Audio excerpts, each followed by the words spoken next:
Hi my YouTube family, welcome and welcome back to my channel. Today we will be making the best smothered, actually it is creamy smothered chicken wings. This is absolutely divine. You guys are going to love this one. Alright, so without further ado, let's jump right into this video. So I would have already washed and cleaned my chicken wings. And these are the spices and the seasoning that I used, and they will be in the description box.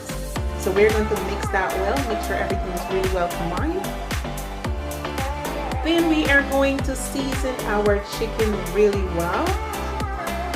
So we're not actually going to use all of the seasoning, we're going to save some for our flour. So after you would have seasoned the chicken here, and you can also season this to your likeness. Alright, and then we are going to set that aside.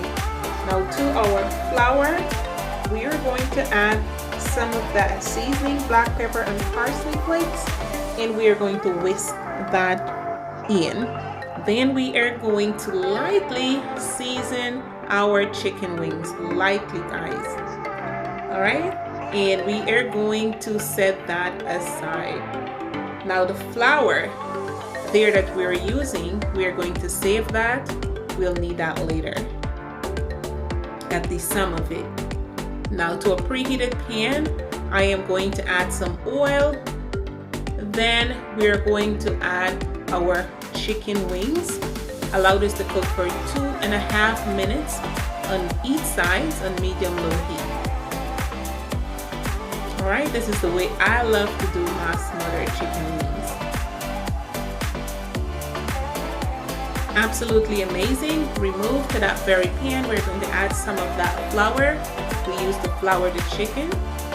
Alright, here we're making a roux, and then we're going to make this gravy. Then we're going in with some chicken stock. Alright, we want to achieve that really caramel color. Rosemary is really important.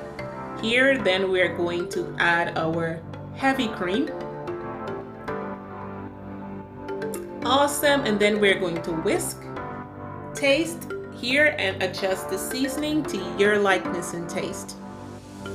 I would have removed some of the sauce, then I'm going in with the chicken wings. Then I'm going to add a little bit more of the sauce around, some fresh onions, peppers, parsley, green onions, and cover. Allow this to bake for about 30 minutes in 350 degrees oven. And this was absolutely delicious. Make sure to check the link out for my southern cabbage, which I had this with. Guys, if you tried this one and you like it, give it a thumbs up, share. See you guys in the next video. Bye bye.